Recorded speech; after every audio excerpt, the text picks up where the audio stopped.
બાબરકોટ અને મિતિયાળા ચોકડી પાસે આવેલા મચ્છીના કારખાના દ્વારા કરવામાં આવતા પ્રદૂષણના આજુબાજુના ગામમાં લોકોમાં આરોગ્યનો ખતરો પેદા થયો છે। બાબરકોટ અને મિતિયાળા ચોકડીના મેઇન રોડ ઉપર મચ્છીના 4 થી 5 કારખાના આવેલ છે। કારખાનાઓ દ્વારા એટલી હદે પ્રદૂષણ કરવામાં આવે છે કે કારખાનામાં મચ્છીને બોઇલરમાં નાખી એમનો પાવડર બનાવવામાં આવી રહ્યો છે। આ પ્રોસેસ દરમિયાન એમાંથી નીકળતા દુર્ગંધના ધુમાડા દ્વારા બાબરકોટ અને મિતિયાળા અને કારખાનાની આજુબાજુ રહેતા ખેડૂતને આ કારખાનાની ભયાનક દુર્ગંધવાળા ધુમાડાના ત્યાંના સ્થાનિક લોકો આરામથી રહી શકતા નથી અને આ દુર્ગંધવાળા ધુમાડાથી મહાકાય બીમારી પણ થાય। એમાંથી નીકળતું કેમિકલયુક્ત પાણી ત્યાંના સ્થાનિક લોકોને ચામડીની બીમારી ઘરે ઘરે જોવા મળી રહી છે।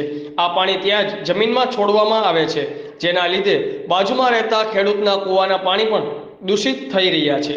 કારખાના દ્વારા કરવામાં આવતી બધી જ પ્રવૃત્તિઓ ભારતીય બંધારણના અનુચ્છેદ 21 પ્રમાણે વિરોધમાં હોય, જેમ કે ભારતીય બંધારણ પ્રમાણે ભારતના નાગરિકને સ્વસ્થ પર્યાવરણમાં સ્વસ્થ હવા લેવાનો અને રહેવાનો અધિકાર। આ બાબત કારખાનાના નિયમના વિરોધમાં કામ કરી રહ્યા છે।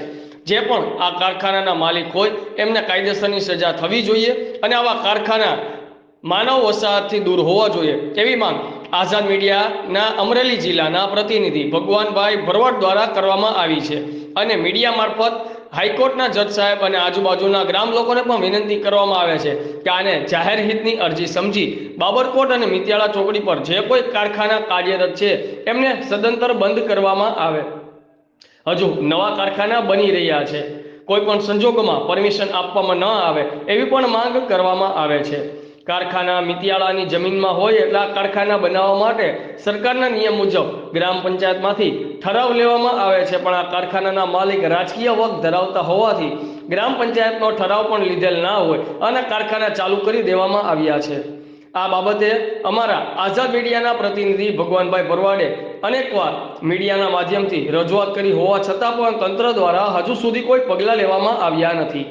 પ્રતિનિધિ ભગવાનભાઈ પરમાર, આઝાદ મીડિયા લાઈવ, બાબરકોટ।